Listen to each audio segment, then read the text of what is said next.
And we're back. Okay, so let's walk through. Let's kind of do a little more in-depth step by step of how you do it, and the floor is yours. I'll try and be quiet. All right. Well, to start with, if you're going to use the three-way, whether you're throwing tapes or running your bazooka, you have 5 inches of play before you hit the end of your angle. Yeah. You can cut your tape that much shorter. So of course it's going to speed up like crazy. You're rolling and you're fleshing. It's surprising, but even on your rolling and your fleshing, as you know, you can hook your tape so easy when you're fleshing. It messes up. So it goes a lot smoother just rolling and fleshing. I like to use a bazooka because you get lots of mud in there. Do your rolling and fleshing, and when you flesh into your three-way, there's a lot of mud in there to start with, and you can apply your three-way right at that point. When you do apply the three-way, there is this flap here. Now this flap, you have to put mud on this flap so it can go in behind like that. So it's in behind the product. Mm-hmm. This here, when you put it in, you want to press on this line in here where it's joining. You want to look on the angle, make sure this isn't humped from mud underneath it. You want to press it down nice and tight. When you throw it in, you also want to press on the line here just before the flap, before this edge. You want this edge of your paper tight into your drywall. So I just use my knife. I press, and kind of press it inwards as I'm doing that. Right. Then when you wipe your edge down here, this is back tight against the drywall. It gives you that beveled effect, so you can just run a skim on there, and it's filled up, covered this paper edge well enough. You don't go inside of it at all, just these edges. Right. So so you're saving time throwing, or you're getting your tapes in place. You're saving time throwing this in. For me, throwing it in, and you can get there pretty quick. Another thing I like about it is the apprentice, because it takes 6 months before you break even on an apprentice. Totally. Just start to break even. So within a few weeks of some knife work, he can start to put in your three-ways fairly quickly. Imagine the compound savings, not only of your angle, throwing in your angles faster, rolling flesher, sanding, everything's faster. Now have your apprentice doing that. He can even run your tapes now. It doesn't take years to learn how to run a bazooka and get tight. He can start running your angles. You can turn your angles over to him with the three-way. But when you start applying your time to doing your beads and your butts and the things the apprentice has a problem with, and he starts doing this, you're handing 25% of what used to be your labor as a journeyman. You can hand that over to your apprentice. That's another unit out of 4 that you're getting in. We actually got 2 more units. We got 6 units instead of 4 using that method. Mm-hmm. So the savings is immense doing that. It saves, like, one of the things that hurts a lot of drywall companies is year-end touch-ups and repairs, and a lot of that work is in your three-way from cracks and stuff. This stops all that as well. Right. So it's not a really complicated thing.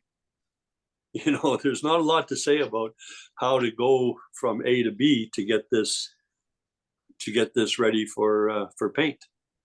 It's just a slight adjustment to somebody's system. Like the time it takes to overlap those tapes and straighten them out and carve it all out, that's all eliminated. It's just a slight adjustment to the system. And there is, 5 times easily you're going back into that corner. A traditional method, you're cleaning it out, you're doing a rough sand, you're putting another layer of mud, you're doing another rough sand, more sculpting, picking it out. Yeah. This takes almost a 7-step system down to 3 steps. Yeah. That's why we call it the three-way. It's the three-way corner, can be done in 3 steps. This also saves you time pre-fill and busted out corners, because how many times is the angle busted? Yep. Up in the corner. You don't have to. This is structurally sound enough that it'll cover that for you and paint without a problem. Gaps, blowouts. So the gaps are crazy. I see more of that every site that I go to. Is these boards aren't even touching. Yeah. So, you got to go in, pre-fill all of that, and then hope to God that you hit it flat. with the 90. So then when you put your tapes in, they all match properly. This eliminates all of that. Yeah. And it's very skilled framers are still going to have one of those 90s just a little off. That's why we have this flap and adjustment. This isn't made for a 45-degree angle out here, Of but course. it definitely shapes. It takes that carving sculpting to make them all look like they're 90 degrees. It really tightens up those lines, you know. Yeah. Yeah, you'd be surprised how much this split here makes a difference on the install, you know, because then it doesn't round into the corner.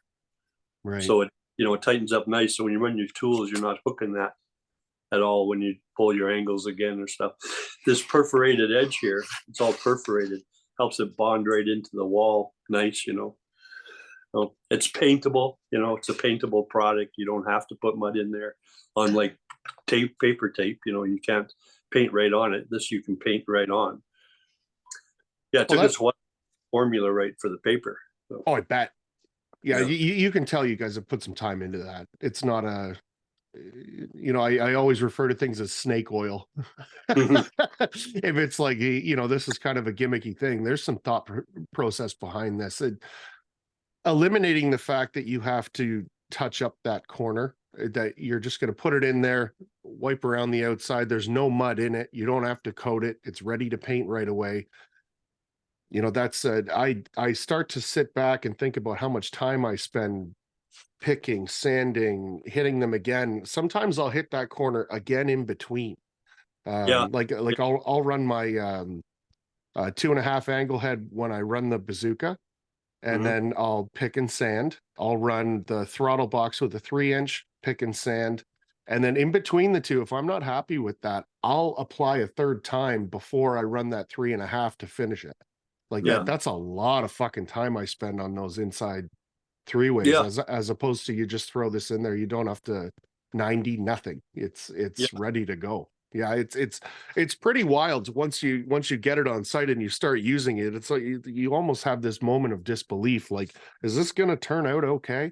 And then it does. It's a pretty neat thing to have.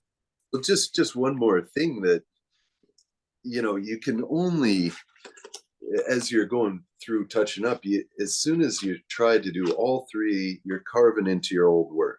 Yep. So, you know, you can pinwheel out, maybe do 2 sides real nice. 3 tapes overlapped, all that mud to bury those tapes. Yep.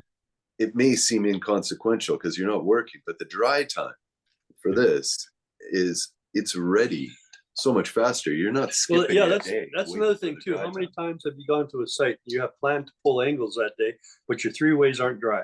Yep. You know, air circulation in the corner, it's not really happening. So there's nothing minimal here. There's nothing here to dry, really. You know, a skim coat dries, you know, in a couple hours. Yeah.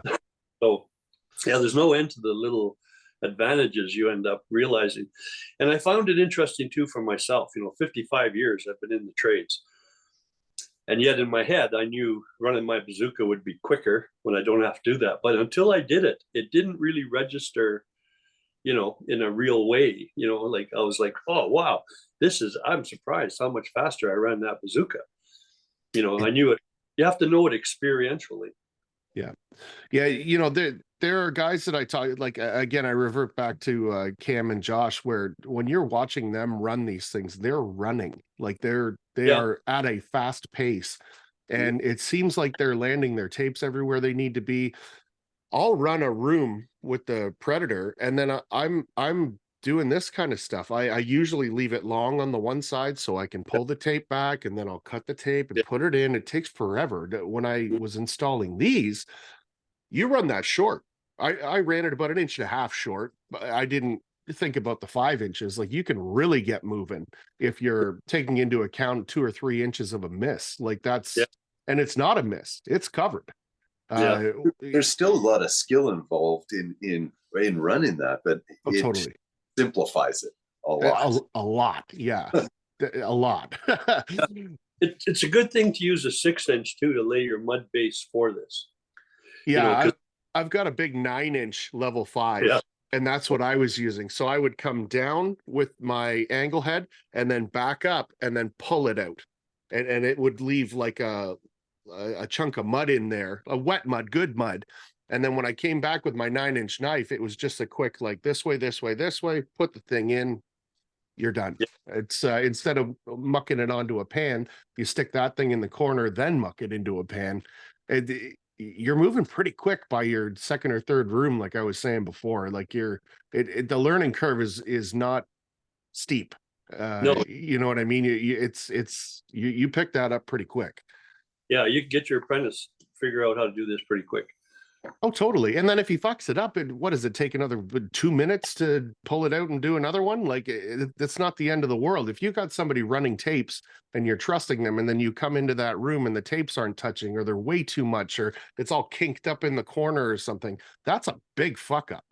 To then go back, try and fix all of that. Like, how the hell did you get into this situation? As opposed to you send a laborer who's been on the site for what, 6 weeks, probably you could get somebody installing realistically. And that's the most difficult part. One of the most difficult parts of taping is your inside 3-ways and your outside 3-ways. So to be able to totally eliminate that, it's intriguing for sure. I'm shocked there's not more people using it.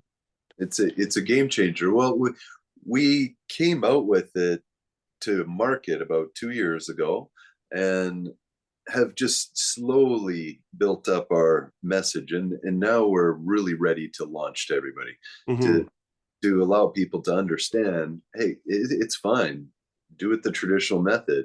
I'm not trying to twist anybody's arm, but if Totally you save time and have a consistent good finished product, it's a no-brainer. It's interesting. I was reading in one of the books I was reading on human nature, all that, and they were explaining that our brain is literally hardwired to cling to what we have. Totally. Even if what we're going for is bigger than what we have, we want to hang on to what we have.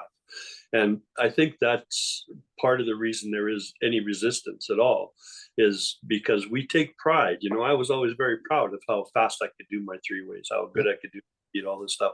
So that's something I want to cling to. I'm proud of that. So when someone says, oh, your apprentice can do a 3-way better and faster than you, that's hard to let go of, and move on to the next thing. But there's nothing more important in our experience in relation to work than the money you're going to make.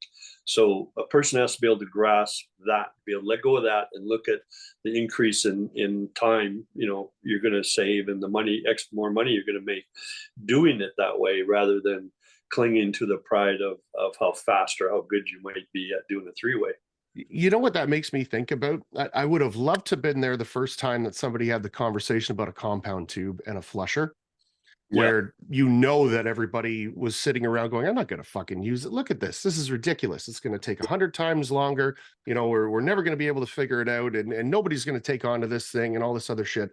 And then now it's essentially standard. If people aren't using it, it's $1,000 for that full set. And it speeds you up double, triple the time. And then somebody invents an angle head, and the same fucking thing happens again. Look at this thing, is ridiculous. Nobody's ever going to use this. And then they come back, and it makes it even better than what the flusher did. Why would you spend the time knife and panning a corner when you can run a compound tube, run a flusher or an angle head? It's done. It's perfect. This is the next step of that. Yeah. Now we've eliminated working the corner in. And then with this product, you're eliminating fighting with it. This is a basic next step in the evolution, in my opinion, where you're just like, how can we make this easier? Like, I know we're all very proud where it takes a lot of work and it takes a lot of skill to do an inside corner perfectly. Absolutely. But who cares? Right? We all got good at that. We're all good at that. This is way faster. It's cheap. Like, I think the box that I bought had 25 or something in it. Like, it's a box like this, and I think it was like $50. It might have been $60 or something, but I like it wasn't a shocking amount. You're talking about $3 realistically. It's less than $3.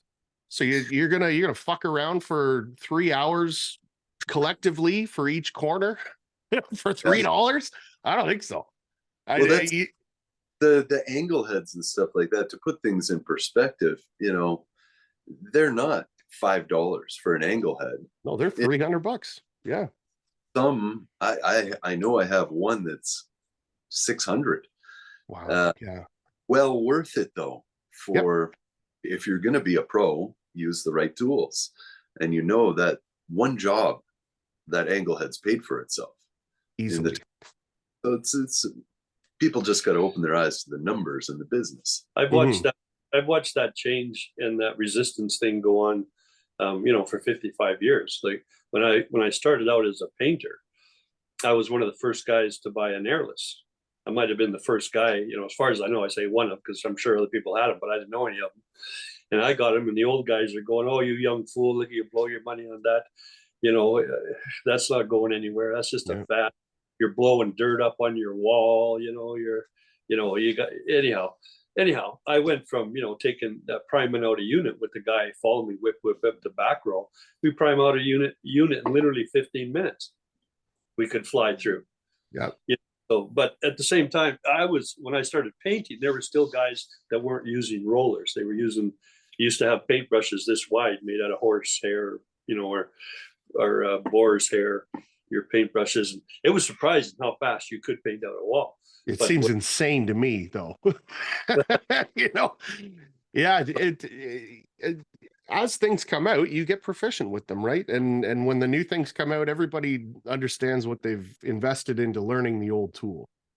Yeah. You know, and now, is that all wasted time? Of course it's not. And if that's the way you're going to look at things, then, you know, you might as well be never using a super taper or a box or anything, right? It's you know, go carve out a piece of stone that you find on the ground, you know, and do some caveman stuff. There's no need for that. And it's that skill is important, but that ego part of it, in my opinion, is the finished product. What's the quality of the end product? That's where the ego should be coming into play, not how you're doing it or what's better or worse. I had one guy I thought was kind of cute. He was looking at it going, "Oh," he said, "Well, that's cheating," you know. Good. Because it's so hard to do one right. Do it like that. Oh, that's cheating. You know, I'll tell you right now, if I can cheat at a poker table and everything's fine, I'm doing it every fucking time. That's not even a question. When money's involved, yeah, shortcuts are good that end up in the same quality. Yeah, for sure. So it's been a fun journey trying to get the message out about the difference. No, but totally. It's starting to show some results. We got some guys now that are just swearing by it, you know, just love it. So it's nice to see it developing that way. You know what I'd like to see is you know, getting CSR a little bit more involved in doing some sort of a teach out. Like, I know Nick's going to come up with Fresco. I would love to see that. You know, let's make a spectacle of it, like we did Black Friday. Get everybody in, get everybody excited about it. Like, why aren't we doing that, right? New products. Yeah, when I saw Fresco's table there, I went over there. I was just like, oh my God, this is awesome. How many times have you thought about throwing some dye in your mud and whipping it up and, you know, seeing what you could do, like partially mix some blue in there, trowel it on, look like blue marble all over your wall or whatever. So when he was going to like $30 a pail, you color your mud, compared to Venetia plaster, which is like $300 a pail or more. You know, wow. I was like, yeah, I was so impressed. I was spending time in his booth there, troweling his stuff and working on it. I had fun with the product. Yeah, I found Nick through the Drywall podcast on Instagram, and I got excited about it right away. I'm a talker. I'm a big, I don't know if you noticed, but I got excited about that. And then I started listening to him, and it's brought to you by Fresco Harmony. I'm like, the fuck is Fresco Harmony? I've never heard of that before. Yeah. You know, what's this next thing? And then you start watching a few videos on it, and you're like, this is really cool. And then you take a look at the money side of it. And as a businessman, you're like, this is really starting to make sense now. And that's the same as this product. Does it save time? Sure. And is it easier? Sure. And can somebody get into getting a perfect inside three-way faster? Sure. What's the money situation, right? That's the real one to take a look at. It is what kind of money are you starting to save? Because if I've got a laborer on site, typically paying them $25 an hour. If I'm putting myself out hourly, I'm, you know, north of $100. So that's a quarter. And for the amount of time, what I think my time is worth playing around in a corner like that, to have a laborer doing that, that's an absolute game changer. And the quality stays the same. That's always been my focus. That's why I have the clientele that I have. That's why I have the reputation that I have. Might take longer, but the quality is there. Everything is perfect. If it's not perfect, I'm not done. It's, you know what I mean? So if you can bring somebody in with a less skill set and achieve very close to the same quality, if not the same quality, kind of a no-brainer. With three-way, you're bringing in a better quality. Exactly. Yeah. It's that consistency that we talked about. Consistency is key. Everybody likes to go to McDonald's and get those fries because they're consistent all the way around the world. You know, you're in Japan and you want some McDonald's French fries, you're going to get them. You're not going to get their rendition of it. It's the same shit. Yeah. I think what people don't do, it doesn't seem anymore, is track their time very much. But it's surprising. Like we used to use a stopwatch and write down, you know, and I would check everything. And it's surprising. I doubt very many guys realize that their three-ways in the house are 25% of their labor in taping out a house. 25% of their time is being spent. That's huge. That's a quarter of your time in doing your three-ways. Yeah. You can price a job by how many three-ways you have. Yeah. Taping. And then cut that down by 7. or whatever you were saying before, at least a quarter of the time anyways. Yeah, even more than that, because the average guy, I'm thinking is, you know, I'm trying to be as real as I can, but it's 10 minutes, 7 minutes, 10 minutes, sometimes even more. Average guy is taking, like, you can, with some practice, you'll have this down to 1 minute. Yeah. Like, you're talking 10 times faster. Yeah. Yeah, and no picking, and no, you know, when I finally got that last out of the 3 and then I touched the other side. Well, God damn it, let's start again, I guess, you know, and there's none of that. There's no slipping up with it. Like I would assume the only thing that's going to happen is you'll pull it away from the wall a little bit and then you just touch your corners again and wipe it. You push it. When you wipe, you don't pull it down. You go to kick it to the side. So you're kind of, oh yeah, okay. Yeah. You're almost turning it in as you wipe it down, right? You turn that on the edge, so you're cutting that edge, you know. Yeah, I'm excited about it. Now that I've used it, I wrap my head around how things work, and I go, yeah, that's neat. And then when you start implementing it, that's the way that you start to get excited about it, because this is every time now, right? It's just like anything else. When you know it's going to be like that, and you know it's going to be consistent, well, now you can start to get excited about it. Yeah, you got to go from an intellectual awareness to a physical experience. Totally. And it makes a big difference. I think a lot of us get into the trades because we're hands-on people. At least that was the case for me. I'm an absolute visual hands-on learner. I can read a book on something all day long. If I watch somebody do something, typically the second or third time I got it. You know, and when you're not doing it, you know, you don't understand how quick it is and how fast it is. A sales pitch is a sales pitch at the end of the day, but when you start seeing it and experiencing it, that's really where things start to get exciting. Yeah, you need that experience. And the satisfaction of building something with your hands, there's nothing else like it, eh? No, and that's real big for me. Like, like I got into this contract work of running sites, and it pays a lot. I don't have to do any of this shit. I do it because I enjoy it. I do it because I walk into something that's a shitbag disaster, and I walk away from it, and it's beautiful. And I did that. You know what I mean? I am one of those super annoying people that go, I built that right there. I fucking built that. You know, as we're driving around, we used to do all the Walmarts when the Smart Center came in. So it's, you know, I've had to tone down with that because everybody's like, we don't care that you built everything. So I just have those internal conversations. I love driving around. I worked at that house. Well, you know that level 5 business of doing level 5 work everywhere, that 3-way is definitely a step to improving your level 5 finish. Oh, totally. It gives you the bead lines. Like that's corner beads. It gives you, that's the line, and that's where you fill to. And that's where your eye goes to too. Yeah. you don't notice so much along the edge, but when you hit that three-way, that's where your eye goes to. Yep. So that's what shows, how fine those lines are and stuff. So. Yeah, that to me is exactly what you're talking about. If I'm looking at a wall, I'm not looking in the middle. Is it perfect this way? It's what does that corner look like, and is it crisp? You form opinions about things so quickly subconsciously. Yeah.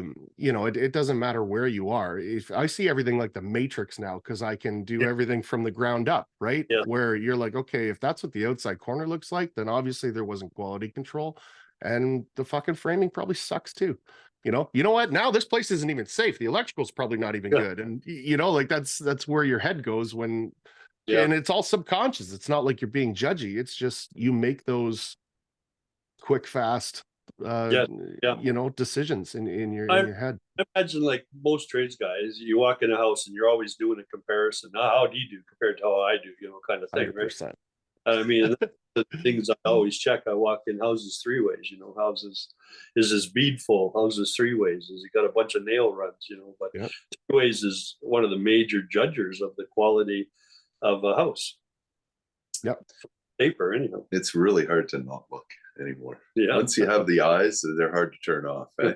It's tough. Yeah. And I wish somebody had tapped me on the shoulder and told me that before I got into everything. Because I'm, when I look at this wall in my house right now, the window's not centered. Why is that not centered? Oh, I can't see. It drives me wild. Yeah. Well, this has been excellent. At the end of every podcast, I kind of sit there and go, this went better than I thought it would. And I'm sure that feeling will go away at some point, or eventually I'll have a bad one. But I really enjoyed this. Same here. Yeah. It was nice being on your show. Oh, totally. And seats always open. We're almost talking as much off camera as we are on camera. So you guys are more than welcome to come on separately. We got lots to talk about. We obviously meet up on a job. That's what I want to start doing. I talked to Cam about that of maybe not this year, but next year. I'd love to like hop in a van and have, Columbia headquarters or whatever at the end of the road and just start making stops and start meeting people and work with them on site, and that'd be cool. And, after a year of having a bunch of products, maybe you take them all with you as you go. Right. I enjoy meeting people, but you're right. I like to be there and working with people. That's, like I said before, that's how you get to know how people work and how things work. And, when they open up their duffel bag and they got shit that they've made, you know what I mean? That just like this thing, before you put it out there, nobody even knew what it was. You're at home cutting the fucking things on your table, watching TV. It's really neat. So you guys got some shout outs to do. Can you let us know where to see all your content? You got a YouTube page. We have a pretty simple, catchy name for the product, three-way. The number 3 WAY.ca, because we're a Canadian company. So Brilliant. That's our website, threeway.ca. Three-way the world is our Instagram. The number 3, three-way the world. And YouTube, we've started to really develop that because as we talked about, just the most basic of back cutting, fixing screws, filling beads properly, hardeners. We're trying to educate people on a better finished product all around, just not just the three ways, just taping A to Z. And that is three-way drywall, drywall corners, I think is the YouTube. Okay. Sorry. I'll send it to you and we'll get it. No problem. When I post this on the Instagram, I'll make sure we have all those tags and people can find it. For anybody listening, if you go on their Instagram, there's not just the three-way, and I wanted to get into a bunch of this other stuff that's on there because there's some wild bulkheads and stuff that you guys have done, and we'll have to get into that another day. But it's absolutely worth a check for sure, and things like that YouTube channel. Just because you know how to do something, taking the hour to ingest a bunch of somebody else's content to see what specifically different they do here or there makes a huge difference. know, I wouldn't be the taper I am if I hadn't done that. You know, like Phil with PRC, and there's just so much content out there. Even if you're only taking a little snippet from here and there, you're becoming a better tradesperson. And I think we all kind of need to focus on that a little bit more, just to get the quality and the standards up, right? There's a lot of trash going on these days. And you know, unfortunately, guys like you're retiring. And if you haven't taught a bunch of people, and if you haven't put it on camera for all of us to watch, it's gone. That's downriver. One of the things I've thought about a lot is yeah, before you leave this journey, you know, leave behind like the skills you have and how to perform them, because it's kind of a dying art, and there doesn't seem to be a place, you know, where someone starting out can go do that. There isn't proper schools for or anything. So yeah, so how do you leave your knowledge behind? Like, the multimedia has become a pretty good way to do that. So, and it's easy. Yeah. And if you're, you know, you're not sitting down in a conference center that it's rude to get up and leave. It's, you know, if you're touching on a subject that I know inside and out, I can skip it. Just go to the next one. You know, I think that's the next way of doing it. YouTube's going to be big for me this year for sure. We got the account up and going. Just getting the more awareness out of it. And now I think guys like us, we're a little busy, so we don't have a whole lot of time to be doing that kind of stuff. But you know, 15 minutes a night on YouTube makes a big difference over a year. yeah, it sure would. Well, you're on an interesting, productive journey there, so I'm glad to be a part. Yeah. All right, great. We'll have to get you guys back. We'll have to try and set something up, teach out or something like that. Yeah, in the near future. That'd be awesome. Yeah. All right. Okay. Well, be humble, treat everyone the same, and do your fucking job.